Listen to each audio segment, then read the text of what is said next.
discomfort is not a bad thing. I think a lot of people have a bad connotation with discomfort. It simply means you're doing something differently, right? If you do what you've always done, it's going to feel comfortable. If you do something different, it's going to feel uncomfortable. And if we want different outcomes, we have to have different actions. So the discomfort is simply a compass to let us know we're headed in the right direction. We're headed to an unknown territory.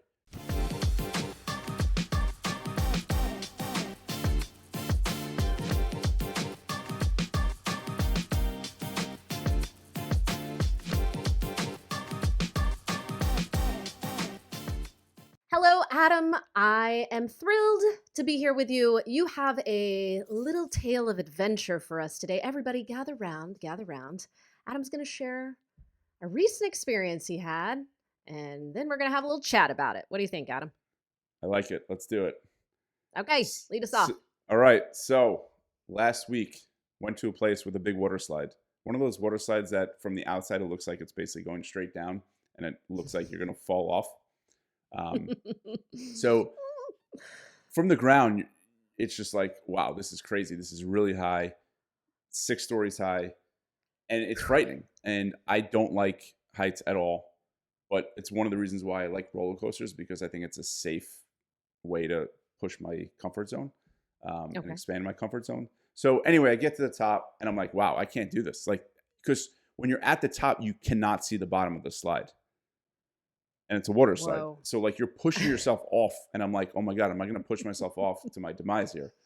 Not great. So there was another slide there that I wound up on the same level that I did. But 2 or 3 times I was like, went to the top to look over. I'm like, I can't do this. So that day, the first day I didn't do it. The second day I'm like, all right, I got to do this. Like there's little kids doing this. I can do this. I get up there. Oh, a quick thing though. So the first day when I was doing it, like the guy that was working the water slide, I said, like my fear was like, I'm just going to fall off. I'm going to fall out. So I said, like, has anyone ever gotten hurt? He's like, no, not that I know of. I'm like, not that I know of. Like, that's not very reassuring. And I'm like, is there any chance that I can get hurt? He's like, no, I don't think so. I was like, what? Like, and I'm sure he was probably messing with me a little bit, but it was not what I needed in that moment. I needed someone to say, there is 100% chance you will be fine. There is 100% chance you'll have fun and be so glad you did it. There is 0% chance you can get hurt. I did not get that. The second day, I went up there, was a little nervous, same thing. The person working there said, it's a different person, 1,000% you will not get hurt. I was like, all right, this is what I need. And there was another guy, like someone who was staying at the same place, and he's like, dude, just do it. You're gonna love it. I'm not leaving until you do it. You're going to have so much fun. You're going to be so glad you did it. So it was like those 2 votes of confidence that like, I believe, once I like believed like, all right, there's 0 chance I can get hurt. That was the biggest thing for me. And then he was also like, you're going to have fun. I did it literally a second later. I was like, that was the most fun thing ever. Did it a bunch of times. And it was fun because I helped Zachary, my oldest son, work through the same thing because he was nervous the first few days. And like, I'm like, buddy, I promise you, I would never do anything where I know you can get hurt. I promise you can not get hurt. Work through the same things. He did it. He loved it. We did it all. We did it a bunch more times. Wow. So it reminded me and instilled in me the power of belief. Once I believed that I could not get hurt, I was willing to go down the slide. Once I went down the slide, I was like, this is so much fun. And it just perpetuated this beautiful moment of expanding my comfort zone, overcoming a fear. And of course, it led to a new acronym. A new acronym? Well, yes. You should go down big slides every week. Right? What is it? Brr. Okay. Explain. Yes. Brr. B for belief, E for effort, R for results. The extra R is for effect. Oh, I like it. Okay. All right. So I imagine you're going to tie this into what it is we do here at My Body Tutor. Oh, we're not going to just talk about water slides all day? Or it being cold? I don't know. Yes. I mean, we could. No, but let's get to it. So there is a point to this long-winded story in that when you believe in your plan, you're willing to put forth the effort. And when you put forth the effort, you see results. And it becomes this beautiful perpetuating virtuous cycle, because when you see the results, you believe in the plan even more and you put forth more effort and you see more and more results. Okay, so there's some parts we should break down here. Believe in your plan. Well, let's talk about that. I think you had posed a question earlier when we were talking through this. Do you believe in your plan? Right. Do you Right? believe in your plan? Okay. And of course, if you don't have a plan, it's time to get a plan. But do you believe in your plan? And I think belief, when it comes to a plan, I think it ties in with hope. And Okay. there's another acronym for you in CPA, right? I think in order to have a plan that you believe in, you have to feel hopeful in it. And it really comes down to three things. C for clear objective, right? You have to have something you're working towards in order for the plan to be successful. P for a plan. And A is the most important part, Actually believing in the plan, actually believing you can follow through, actually believing it's realistic and practical. So I think when you have those three elements in a plan, you're going to believe in it. You're going to feel hopeful, you're going to believe in it, and that leads to the effort. What do you think about that? Okay, yes, I'm with you. Now, I can see through a lot of the work that we've done over the years and stuff I've done with my own clients, stuff I've witnessed with coaches and other clients, a lot of people, Adam, feel like, heck yeah, I believe that'll work. I believe in that plan. But I would actually point to the E in your new acronym, that effort piece. Mm-hmm. And I would say if you feel confused, like, well, yeah, I totally believe in my plan, but maybe like the rest of Burr isn't showing up, the effort and the results. If you're not putting forth the effort, I'd take a step back and consider whether or not you're actually feeling confident in that plan, if you're believing in that plan. What do you think? Because I feel like sometimes if we're not taking action, it's because we don't believe that's the right plan, the right path for us. Absolutely. Totally. Agreed. Because So I that's think, yeah, go. I was just going to say that's a great meter. If you're confused at all, if you're like, well, yeah, I'm pretty sure I believe in it, ask yourself, like, am I taking action on that path? Am I taking action on these plans? If you're not, it could be an indicator they're not feeling like the path for you. Yep. Exactly. Okay. Because I So, think it's a lot easier to put forth effort when you really believe in your plan. And I think, yes, there could be sabotage, there could be all sorts of things going on, but if you have a real clear roadmap, and again, part of the roadmap is that you feel hopeful, and part of the feeling hopeful idea is that it's realistic. mhm. It takes into account everyday life. It takes into account you know indulgences and here and there, and crazy work weeks and crazy busy lives. Like that's all part of it. And if you Yes. truly believe in it, then you will put forth the effort. And if you put forth the effort, of course, then you'll see results. Yeah. And I would say you need a hefty dose of like confidence building too, right? Like if you see yourself taking actions, following through, and that plan feels doable and achievable, you're going to build that confidence and reinforce the belief that this is, in fact, the plan for you. Yes, exactly. Exactly. So this brings us to the R in Burr, the first R, results. Let's talk about that. How so? In that, Well, what happens? All right, so obviously we're hoping Burr pans out, right? You believe, you put forth the effort, you get some results. But Adam, what happens if they're not seeing the results they expected? yes, yes, yes. The messy middle. This Hmm. is where I roll my sleeves up, rub my hands together, because this is where all the magic happens, or it doesn't. That messy middle is where it is all at. Now, All let's right. talk about this, because it kind of reminds me when people say, they're plateauing. And in my experience, been at this for 18 plus years now, rarely is it a plateau. It's almost always a consistency issue. Unless you're doing Hmm. the right things day in and day out, week after week, for a month straight, and you're not seeing results, like that's a plateau. But rarely is it a plateau. It's a consistency issue. And that's a little side tangent. But there is also many, many scenarios in which the plan is a great plan. It's very effective, but you just haven't gotten through the messy middle, or you're in the messy middle, or you just haven't given yourself the gift of time and patience. Okay. All right, I can see that. And I would also encourage you, I think sometimes there's a scenario where, right, we have a good plan, we believe in the plan, we've been following through with the plan, the results aren't coming.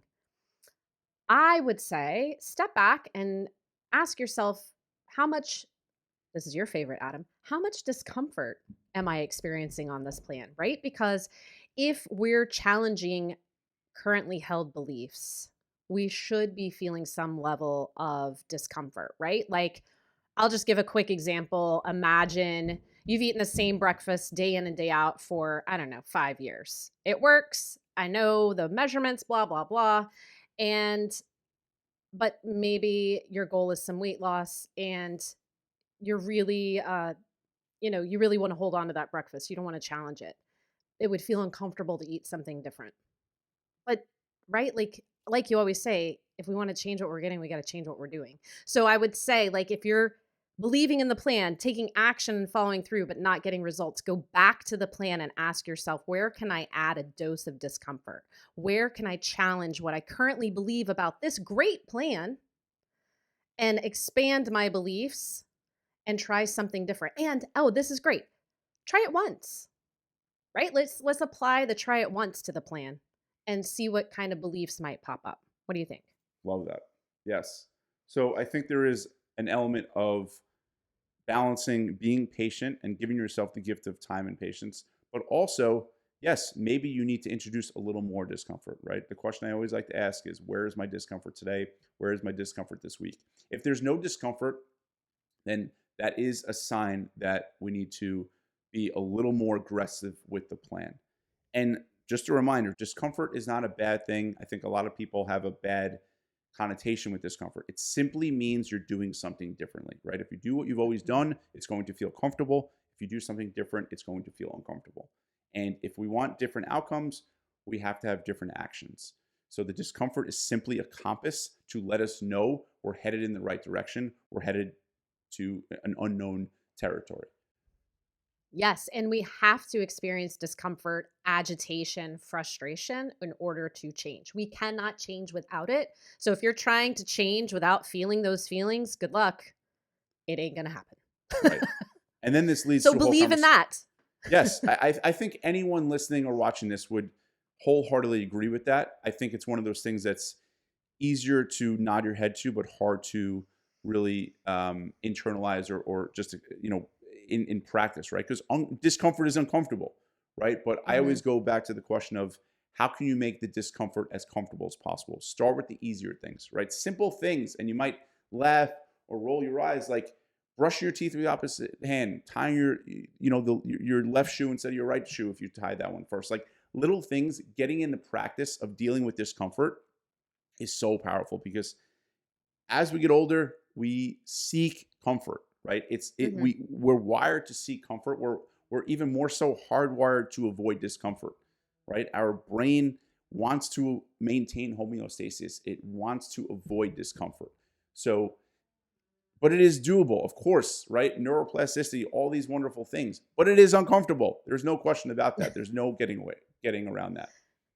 Yes. And I would, to kind of tie it all together here, letting go of beliefs, right? You believed going down that slide meant certain death. That Yeah. was uncomfortable. You could even label, like, when you feel discomfort, when you feel uncomfortable, when you feel agitated, label it learning. Be like, oh, this is happening. I'm learning. I'm learning right now. I'm changing. I'm growing. And that makes it kind of flips it on its end, right? And makes it something desirable. So, Yeah, yeah. I love that. Like, to me, I love like having signals and indicators that, like, yes, we're in the right track. And discomfort Mhm. is one of the most beautiful examples of, yes, I'm on the right track. And there is a term, like people might say, like, oh, it's annoying, it's uncomfortable. Like, but like that's a good thing, because again, it lets us know we're we're going in the right direction. But B, there's a term known as cognitive disfluency. And meaning the point of that is, when you learn something and it's super easy, it's not nearly as sticky as when something is uncomfortable. The more something is uncomfortable to learn, and become your new reality, your new habits, the stickier it becomes. And that's a wonderful thing because we want obviously sustainable results. So try to reframe that discomfort to an indicator that you're going in the right direction. And as you said, this is it's a lesson you're learning. You're getting to, it's a lesson of this is where we want to go. Right. Right. All right. So let's bring it all back around here. Belief, effort, results, right? A virtuous cycle. And it will feel uncomfortable, right? But you really need that ingredient of belief to put forth the effort to see the outcomes you're seeking. Right. And if you don't have that belief, talk with your coach about it. Get a coach. We're here to help you. Like, this is critical. This is a critical part of the journey. You have to believe in the plan. So yeah, make sure you do that. It is. And I would just say, like, getting somebody on the outside, right? Like, they've had other experiences, not just the experience of what you have in your brain, right? Like, what my experiences of life is going to be limited. And if I seek an outside source, they're going to have different beliefs, different experiences that they can apply and help me see, like, hey, let's expand the possibilities here. Are you willing to let go of things you've held firmly true in order to achieve something you've never had before? So I back you up. Get a coach. Right. You have to step out of your old story before you can step into a new story, right? It's like, imagine Tarzan, he's hanging onto a rope. Sometimes you need to let go of that rope to get to the next rope. And one other thought before I let you guys go. The feedback loop I got with the water slide was rapid, literally 2 seconds, right? Not even. I went down the slide, wonderful feedback loop. The challenge with a lot of other things and most worthwhile things in life, the feedback loop is longer in that you don't know if the plan is working. You don't get that instant feedback, literally instant feedback, right? You don't get that. So embrace that messy middle, right? Embrace that. That's where the magic is. But of course, if you want to try to expedite your results or, then you can seek a little more discomfort. But don't forget about that messy middle. There's no avoiding that. That dip is where it's all at. Like, that is where, so many people, they give up. And it's like, if they only stuck with it, they would have seen the results. And that's what I don't want for people either. Right. Well, Adam, we're glad you went down the slide many times, made it through, and lived to tell the tale. Thank you so much.